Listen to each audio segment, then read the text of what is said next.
নমস্কাৰ smart education চেনেললৈ সকলোকে স্বাগতম জনাইছোঁ। আজি আসাম জিকেৰ কিতাপ প্ৰশ্নলৈ আহিছোঁ। ইয়াৰ প্ৰথম প্ৰশ্নটো হ'ল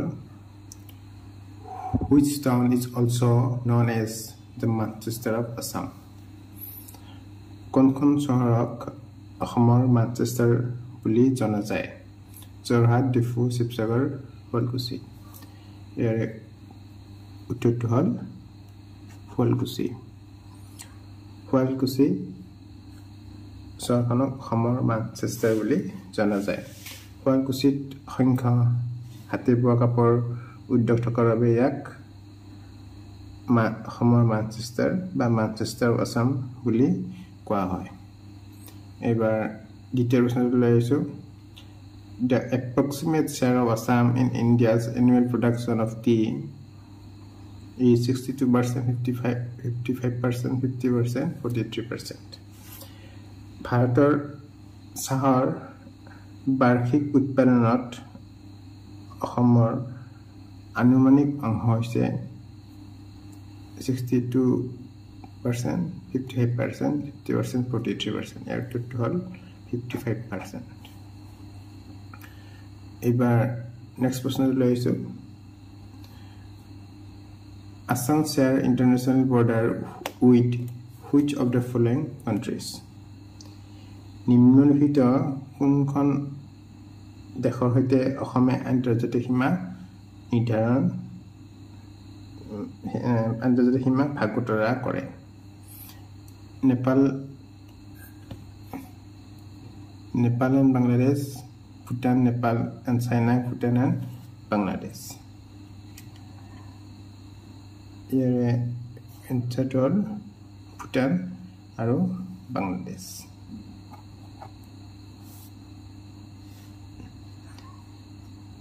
এবাৰ নেক্সট প্ৰশ্নটো লৈ আহিছোঁ। As per the data of the 2011 pollution census, the literacy rate in Assam is approximately 75%, 70%, 22%, 80%. In total 72%.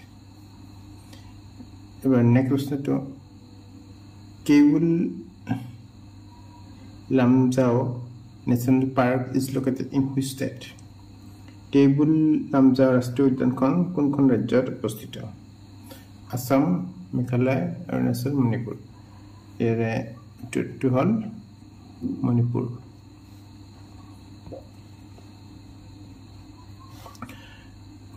মণিপুৰৰ বিষ্ণুপুৰ জিলাত অৱস্থিত কেইবুল লামজা ৰাষ্ট্ৰীয় উদ্যানখন অতি আকৰ্ষণীয় উদ্যান আৰু লকটক হ্ৰদৰ পানীৰ মাজত এই অৱস্থিত সমগ্ৰ বিশ্বতে একমাত্ৰ ভাসমান ৰাষ্ট্ৰীয় উদ্যান। এই উদ্যানখনৰ প্ৰধান আকৰ্ষণ হৈছে বিপন্ন হৈ থকা হৰিণ প্ৰজাতি, যাক ব্লু এণ্টেলেড হৰিণ বা ডেন্সিং হৰিণ নামেৰে জনাজাত, আৰু এই হৰিণ ইয়াত সংৰক্ষণৰ বাবে এই উদ্যানখন গঠন কৰা হৈছিল। How many UNESCO World Heritage States in Assam? অসমত কিমানখন ইউনেস্কো বিশ্ব ঐতিহ্য ক্ষেত্ৰ আছে? 1, 2, 4, 5. ইয়াৰ এনচাৰটো হ'ল 2, দুখন। সেই দুখন হ'ল কাজিৰঙা নেশ্যনেল পাৰ্ক আৰু মানস national park.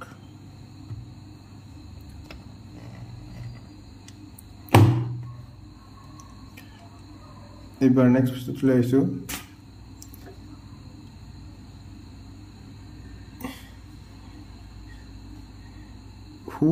Who is credited with 1953 discovering of golden langur in Assam? 1953 চনত অসমত সোণালী লেংগুৰৰ আৱিষ্কাৰ কৃতিত্ব কাক দিয়া হয়? Salim Ali, M Krishnan, Edward Pritchard Gee, Maharana Chowdhury. ইয়াৰে এনচাৰটো হ'ল Edward Richard Gee. Edward Richard Gee 1953 চনত ভাৰতৰ অসমৰ সোণালী লিংগুৰ আৱিষ্কাৰৰ কৃতিত্ব দিয়া হয়, যি অসমৰ এজন অপেচাদাৰী প্ৰকৃতিবিদ আৰু চাহ ৰোপণকাৰী আছিল, যি কেম্ব্ৰিজ আৰু ডাৰহাম স্কুলত শিক্ষা লাভ কৰিছিল। তেওঁ 1927 চনত ভাৰতলৈ গৈছিল আৰু 1959 চনত তেওঁ অৱসৰ গ্ৰহণ কৰিছিল, আৰু যি এজন প্ৰাৰম্ভিক আৰু প্ৰভাৱশালী বন্যপ্ৰাণী সংৰক্ষক হিচাপে জনাজাত।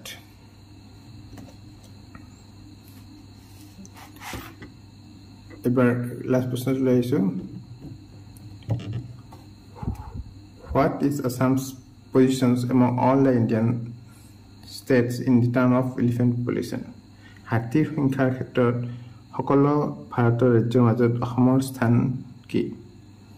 First, second, third, fifth? ইয়াৰ এনচাৰটো হ'ল ছেকেণ্ড, দ্বিতীয়। ভাৰতৰ হাতীৰ সংখ্যাৰ স্থান, ভাৰতৰ ৰাজ্যৰ ভিতৰত অসমৰ হাতীৰ সংখ্যাৰ স্থান দ্বিতীয়, আৰু প্ৰথম হ'ল কৰ্ণাটক আৰু দ্বিতীয় হ'ল কেৰেলা।